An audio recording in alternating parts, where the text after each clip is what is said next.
Allez, rebonsoir chers amis, suite à la vidéo que je viens d'éditer concernant la nuance entre hypocondrie et maladie psychosomatique, j'ai là un mail d'un très cher fan qui suit mes vidéos et qui semble être très reconnaissant, vraiment. Et qu'il me pardonne, il est complètement anonyme. Je trouve que ce qu'il a écrit, c'est le reflet des milliers, voire des millions de jeunes sur notre planète. J'espère que grâce à son mail, beaucoup d'autres jeunes vont être mieux, vont progresser. On le remercie, qu'il me pardonne. Il est bien sûr, je me répète, complètement anonyme, mais je trouve c'est beau ce qu'il a écrit et c'est en parfait accord avec ce que je viens de dire sur l'hypocondrie. L'angoisse de la mort, chers amis, souvenez-vous quand je parlais du nerf vague. To be or not to be, this is the question. Exister, qui suis-je?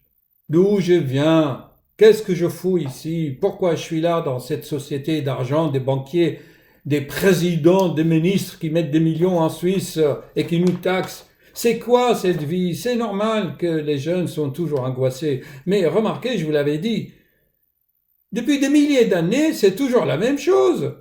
Depuis des temps des Romains, des Grecs, quand il y a quelqu'un, des jeunes qui arrivent, eh bien, ce n'était pas facile. Il fallait faire son chemin. Napoléon Bonaparte, qui est venu de sa Corse natale comme étudiant à l'école militaire, regardez ce qu'il a fait. Donc, chaque époque vous donne les moyens. Il ne faut pas se désespérer. Je parle souvent de mon cas. Je dis, qu'est-ce que tu viens faire en France? Rentre chez toi, il y a trop de médecins en France. Donc, je pense que le mail et ce que je dis, ce que j'explique, ça doit aider beaucoup de jeunes. Moi, je connais vraiment beaucoup de jeunes diplômés Bac+5 et qui sont là, j'ai peur de me lancer dans cette société sauvage. T'inquiète pas, mais t'inquiète pas. Ça a été pire. Allez, je vais vous le lire. C'est intéressant.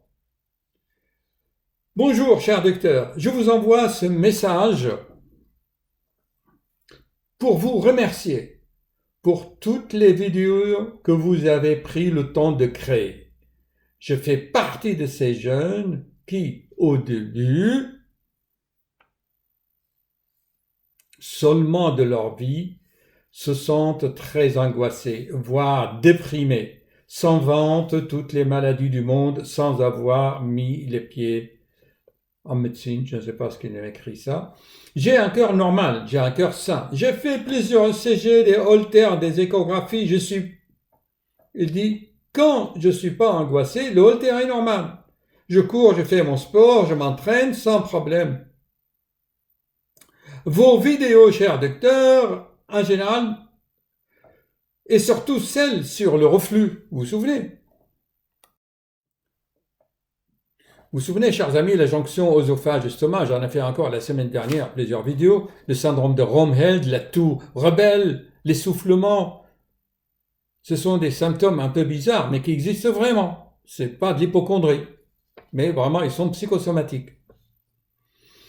Donc, lui, il a vu, il a compris que le reflux, le syndrome de Romheld, ça lui a ouvert les yeux.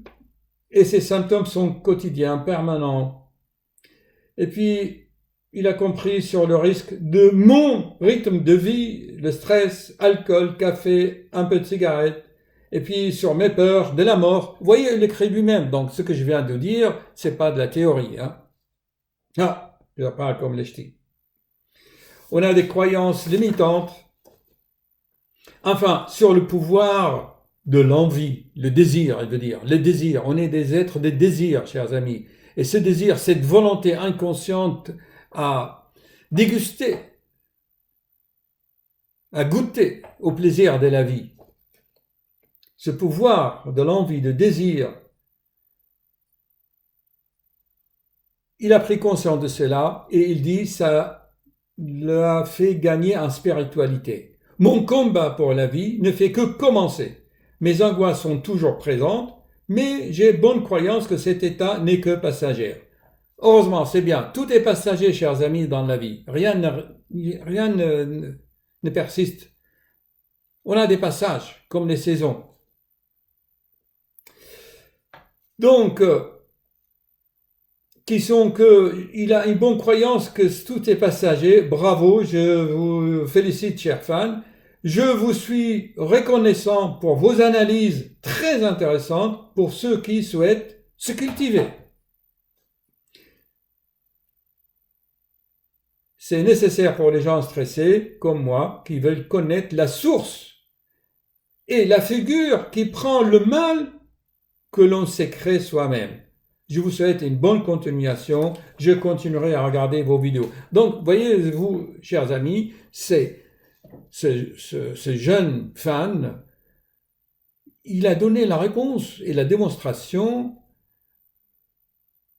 à ce que je viens de dire dans la vidéo précédente.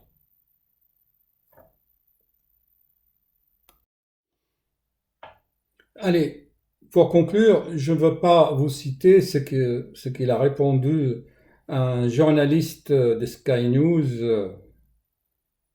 aux jeunes qui ont récemment manifesté pour le climat. Regardez ce qu'ils disent et nous allons en parler un peu. Vous êtes la première génération à avoir demandé la climatisation dans chaque salle de classe.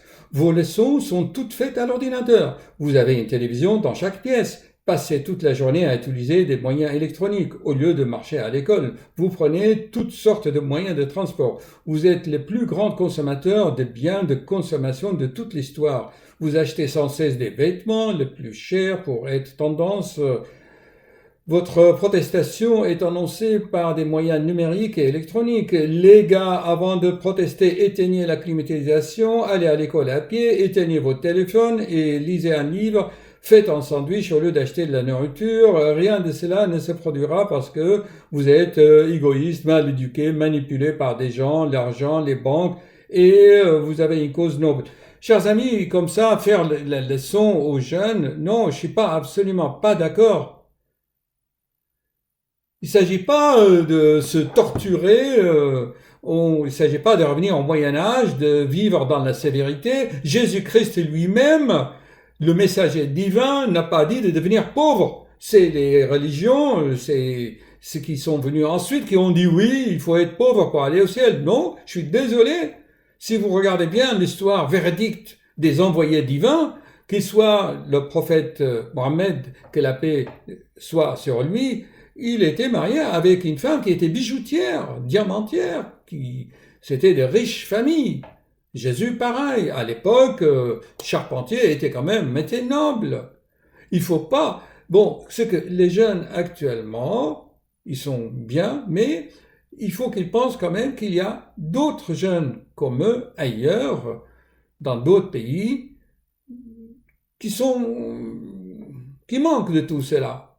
Donc peut-être ils peuvent faire quelque chose. Donc ce qu'ils sont en train de faire. Moi je connais beaucoup de jeunes qui partent, qui voyagent, qui essayent donc de créer des ONG, on dit, pour aller améliorer. Je suis pas absolument d'accord à faire les leçons, d'accord, et à traiter les gens qui sont mal éduqués. Ça se fait pas. C'est pas comme ça qu'on avance. Au contraire, utiliser la technologie, le progrès, l'intelligence artificielle, tout cela pour aider les autres à avoir le même plaisir que toi, ici en Occident. Et ensemble, on peut aller encore plus loin.